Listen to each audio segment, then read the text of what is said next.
The morning sunlight spilled through the glass walls of Rionel Cosmetics, glinting off the golden letters that spelled Ava Reynolds, founder and CEO.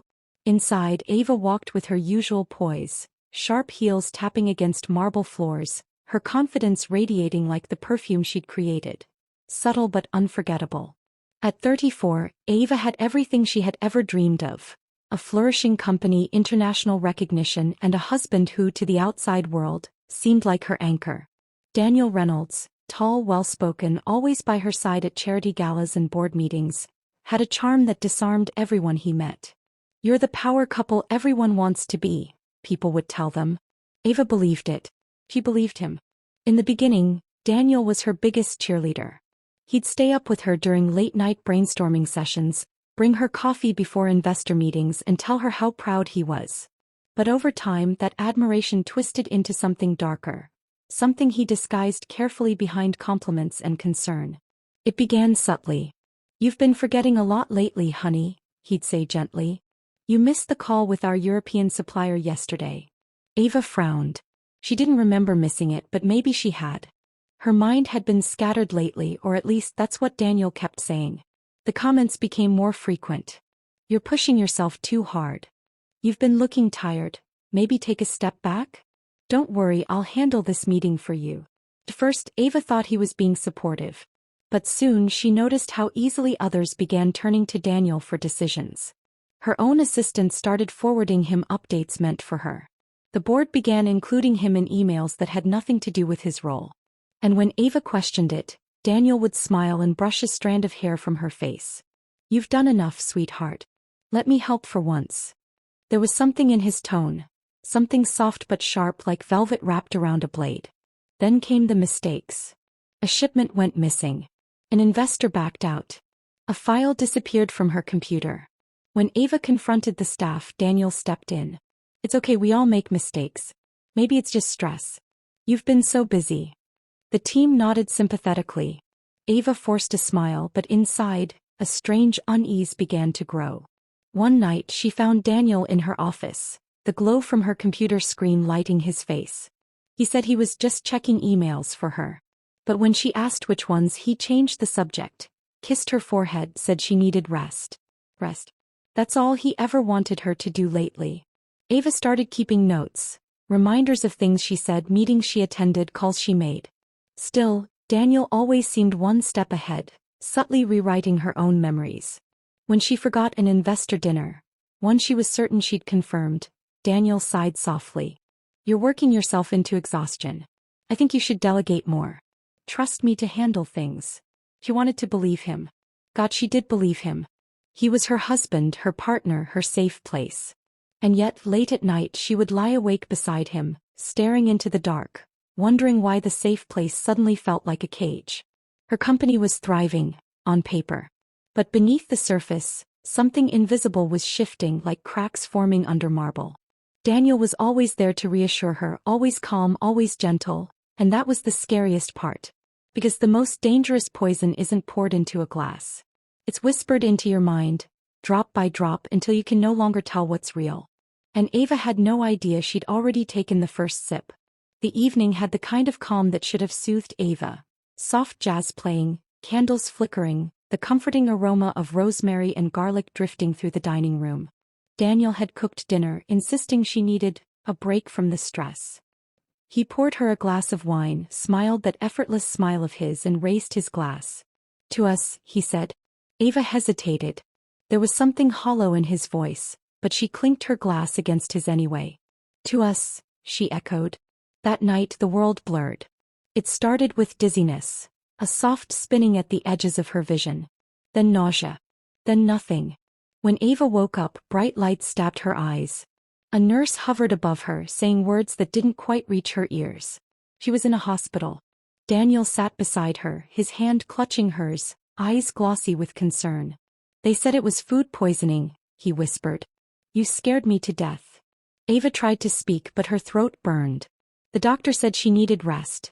Maybe she'd eaten something bad. Daniel nodded quickly, almost too quickly. He stayed by her side, gentle and doting, spoon-feeding her soup and stroking her hair. But even in her foggy state, Ava noticed the flicker of something behind his tenderness. a calculation, a watchfulness as if he were waiting for something. When she returned home days later, Daniel took control of everything. "You need to focus on getting better," he said. "I'll handle the company until you're strong again." She protested weakly, but exhaustion pinned her down. Her body was frail, her hands trembled, and her thoughts felt wrapped in cotton. Daniel seemed relieved when she agreed to rest. Weeks passed in a blur. She spent most of her time in bed, staring at the ceiling while Daniel attended meetings in her name. Her assistant, Maya, stopped by often, cheerful, loyal, always bringing fresh flowers from the office. One day, as she rearranged a bouquet on the nightstand, Maya frowned. "Mr. Reynolds has been making a lot of changes," she said quietly. "He says it's temporary, but—" Ava's head spun. "Changes?" she asked weakly. Maya hesitated, glancing at the door. "He's signing contracts under your name. Merging departments. Replacing people you trusted. I thought you knew." Ava's stomach clenched. "No, I didn't." Before she could say more, Daniel appeared in the doorway. His voice was calm, but his eyes were sharp. "Everything okay here?" Maya forced a smile. "Just checking on Ava." "Good," Daniel said smoothly. "You should go. She needs rest." When Maya left, Daniel sat on the edge of the bed and took Ava's hand. "You shouldn't let yourself get anxious over business. I've got it covered. You just focus on healing." He kissed her forehead. His touch made her skin crawl. Days later, Ava gathered her strength to open her laptop. Password error. She tried again, locked. Confused, she called the company's IT department. "Mr. Reynolds told us you asked for all your accounts to be transferred to him," they said. Her pulse raced.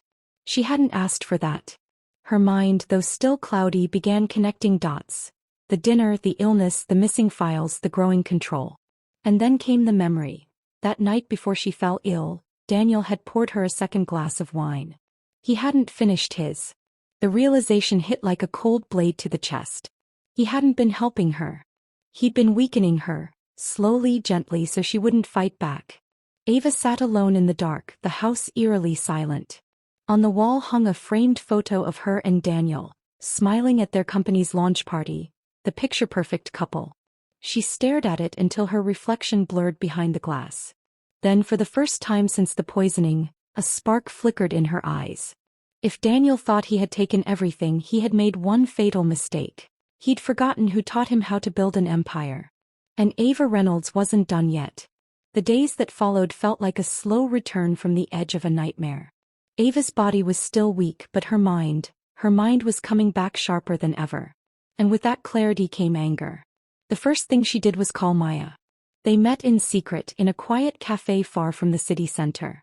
Ava wore sunglasses, a scarf wrapped tightly around her head. She looked fragile, but her voice was steady. "Tell me everything," she said. Maya hesitated only for a moment before speaking. "Daniel's been moving money. He's been presenting himself as acting CEO, and he's told the board that you're unfit to lead. He even showed them doctor's notes, ones you never signed." Ava's heart pounded. "How do you know all this?" "I started keeping copies of everything," Maya replied. "Emails, documents, transactions. I thought something was wrong the day he fired Martin, your finance head, and said it was your decision." Ava's jaw tightened.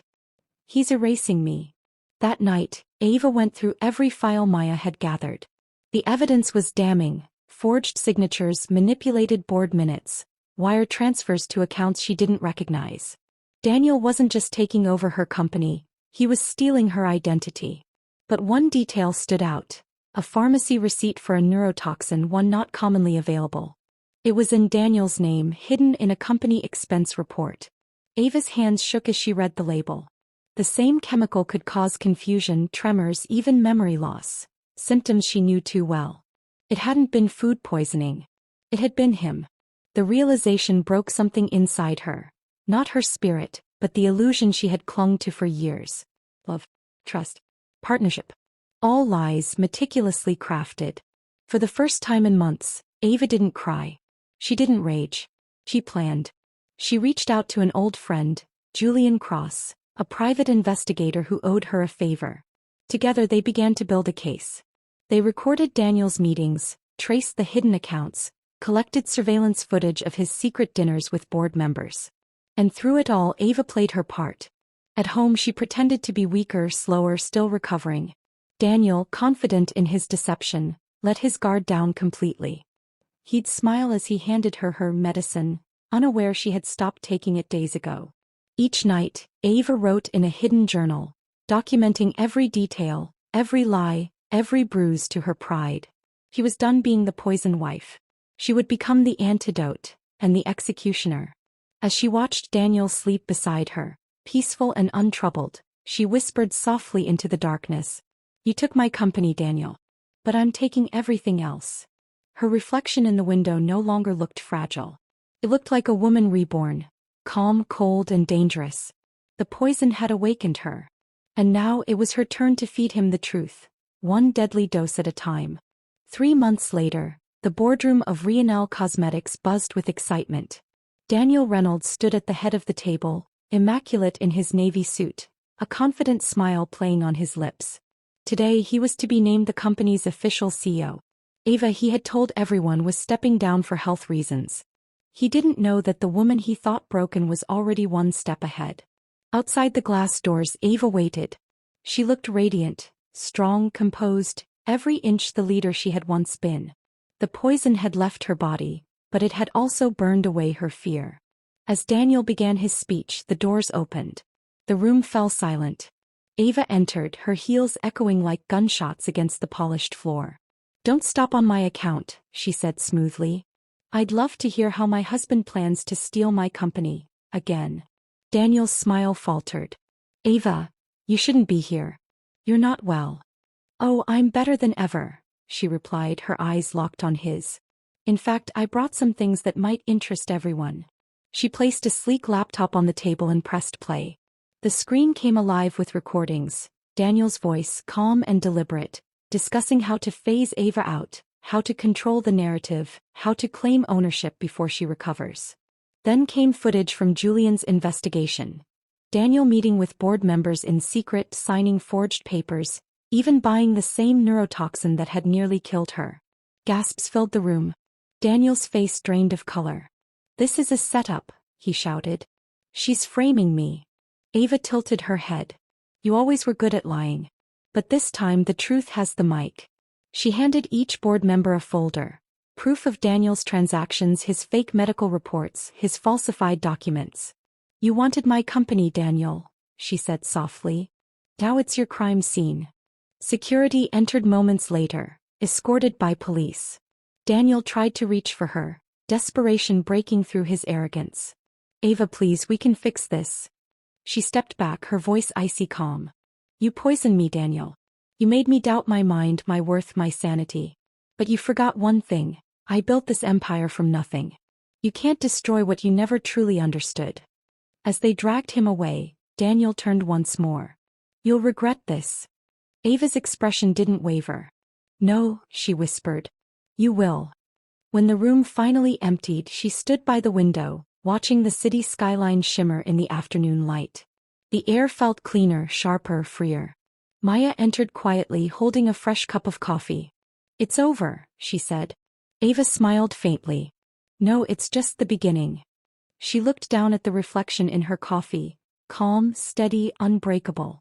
The woman staring back wasn't the same one who had been poisoned. She was the cure.